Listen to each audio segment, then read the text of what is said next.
Today, we're hoping to look at evaluating diversity, equity, inclusion, and social justice in relation to a trend in K-12 education.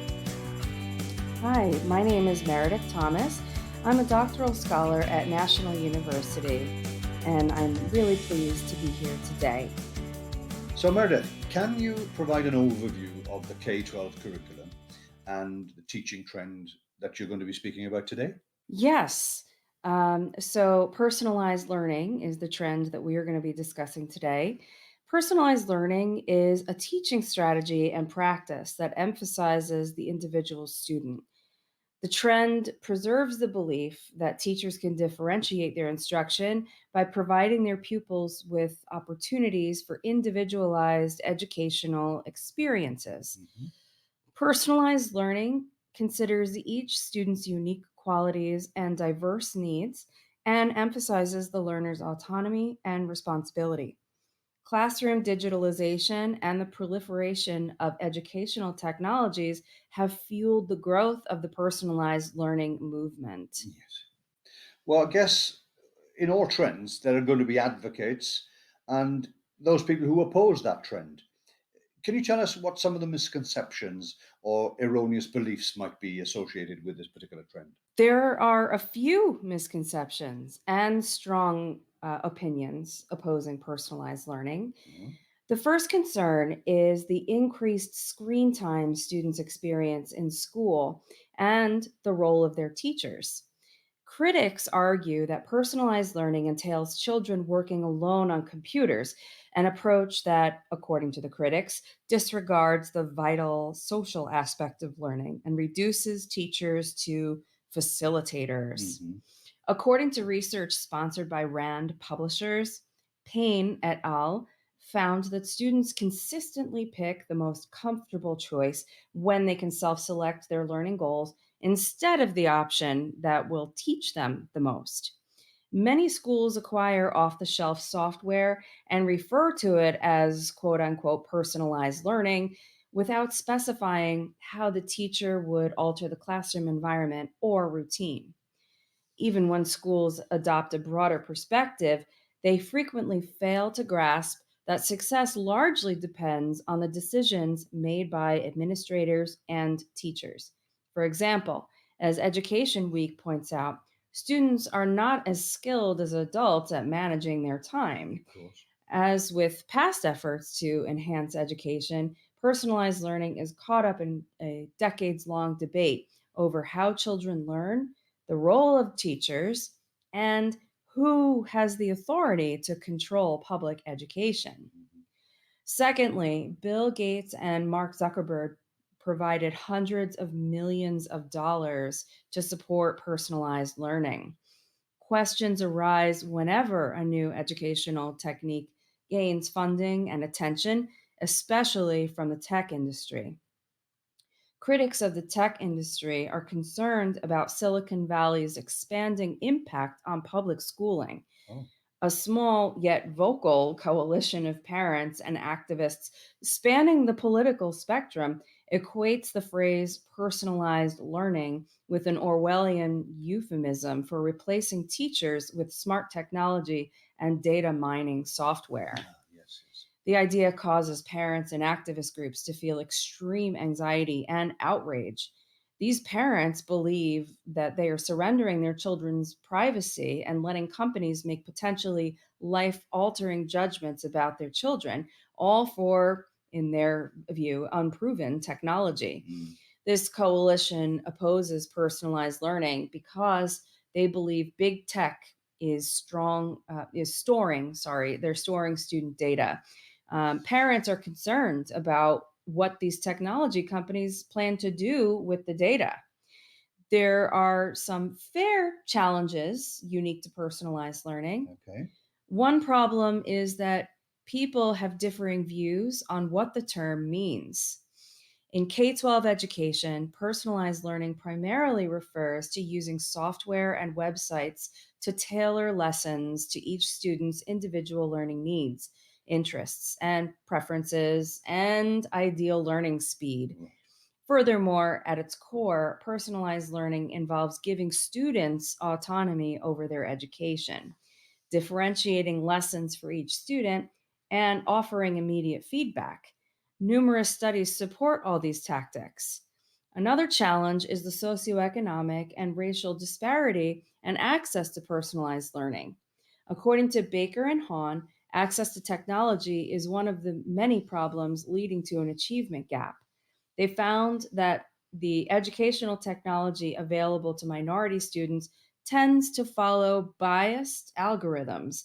In other words, when educational technology companies pilot new software, the initial users calibrate the programs to align with the learning needs of very targeted, not diverse groups of students. Right. Meredith, can you tell us who are some of the prominent educators and other advocates of this trend?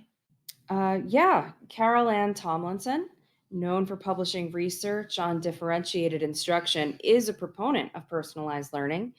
Tomlinson advises educators to carefully consider personalized learning approaches before adopting any of them and argues that the term personalized learning is still new and malleable. Right. Since personalized learning means different things to different people, Tomlinson urges educators to consider the learner and the curriculum before offering personalized learning platforms to students. All stakeholders can help shape personalized learning. And ultimately, successful personalized learning is effective differentiation. Yes. The National Education Association, NEA, their position on personalized learning is that it belongs in public schools. Patterson noted on behalf of NEA that the decades old concept of strength based education is receiving a fresh perspective in schools through personalized learning. Mhm. Teachers are responsible for encouraging their pupils not just to recognize, but also to capitalize on their skills. A strengths based approach can facilitate the development of student confidence, the advancement of productive behaviors, and the promotion of lifelong learning. As a result, states have implemented favorable laws and practices, and school districts across the nation are adopting this new educational practice. Good. Personalized learning has gained significant traction with charitable organizations and educational technology companies. Both entities support personalized learning because it promotes equity in the classroom. The Bill and Melinda Gates Foundation, which has contributed more than $300 million to related initiatives since 2009, and the Chan Zuckerberg Initiative plans to allocate hundreds of millions of dollars annually to develop its vision of personalized learning. As Doherty, the design principal at Educational Elements, stated, equity means giving all students equal access to grade level content. Personalized learning is a powerful tool in the fight for educational equality because PL provides teachers with a variety of tools, variety of strategies, and instructional models that can meet the needs of individual students. And educational equity is all about making sure that each student has the right combination of supports so that everyone can be equally successful. So, what I'd like to know now is how the concepts of diversity, equity, inclusion, and social justice relate to this trend. Yes, Doherty and Tomlinson both stress the importance of the teacher's role in creating a diverse, equitable, and inclusive classroom through personalized learning. Students develop and meet their unique learning goals using technology and other materials to support them. Although it seems logical to assume personalized learning can organically meet students' diverse needs, it is still incumbent on the educator to apply a lens through which to approach personalized learning. Mhm. With the aid of personalized learning, educators can better create a conducive learning environment for each student, regardless of their background, ethnicity, native language, academic strengths, or deficiencies.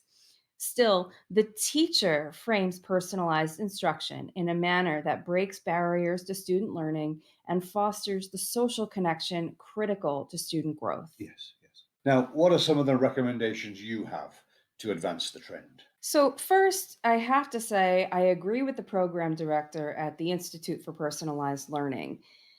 Personalized learning does not make sense because all learning is personal. I think we should use the term personalized instruction.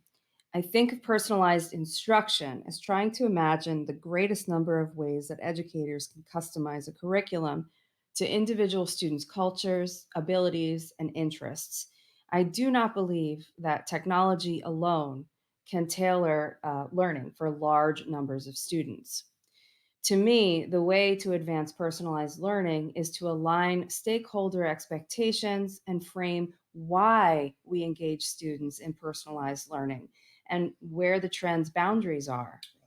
Technology can offer us tools that, in thoughtful, well designed environments, in the hands of capable learners, I'm sorry, in the hands of capable teachers, can do more to help students. And students have a more customized pathway through the curriculum. Educators can engage in conversation with their students to identify their areas of excellence and improvement and to assist them in developing their capabilities. Yes, of course. So, what is it can educators do to implement diversity, equity, inclusion, and social justice with this particular trend? Educators can implement what is known as the core four foundations of personalized learning to help facilitate a practical learning experience while promoting diversity, equity, inclusion, and social justice. The core four are one, flexible content and tools, two, targeted instruction, three, data driven decisions, and four, student reflection and ownership. When educators are flexible, allowing students to access content in various ways and sensitive to each student's needs, they can implement diversity, equity, and inclusion. Educators elevate social justice and critical thinking when they trust their students and respect students' goals and reflective feedback. Now, what challenges do you see in implementing diversity, equity, inclusion, and social justice with this trend? And how exactly do you plan to overcome them? I see two considerable challenges in implementing personalized learning with diversity, equity, inclusion, and social justice. First, the term personalized learning means different things to different people, which means there are no consistent philosophy. There's no consistent philosophy on its tenets. This is an obstacle because misalignment in principles leads to different interpretations of the trend's guidelines. Second, the personalized learning trend emerged due to advances in educational technology, which culturally diverse or disadvantaged students may not be able to access. This Mm, development has led to biased algorithms in educational technology, further exacerbating inequity. mm. Overcoming these two challenges will entail two significant advances in the trend. Personalized learning can become more equitable and sustainable with the official adoption of the Core 4 foundations and a set of standards. Currently, the Core 4 foundations, while supportive of diversity, equity, inclusion, and social justice, are unofficial guidelines DeBach and Castaneda proposed. Future research is needed to define detailed, equitable access to the four core foundations. While editing the biased algorithms and personalized learning platforms will mitigate some diversity, equity, inclusion, and social justice issues, it will not be enough to make personalized learning accessible to all students. Narrowing the technology gap through government grants and adaptive technology production will make personalized learning more equitable. Still, heavy emphasis on technology is problematic for educating the whole child, and many parents have concerns about the increasing screen time their children are receiving.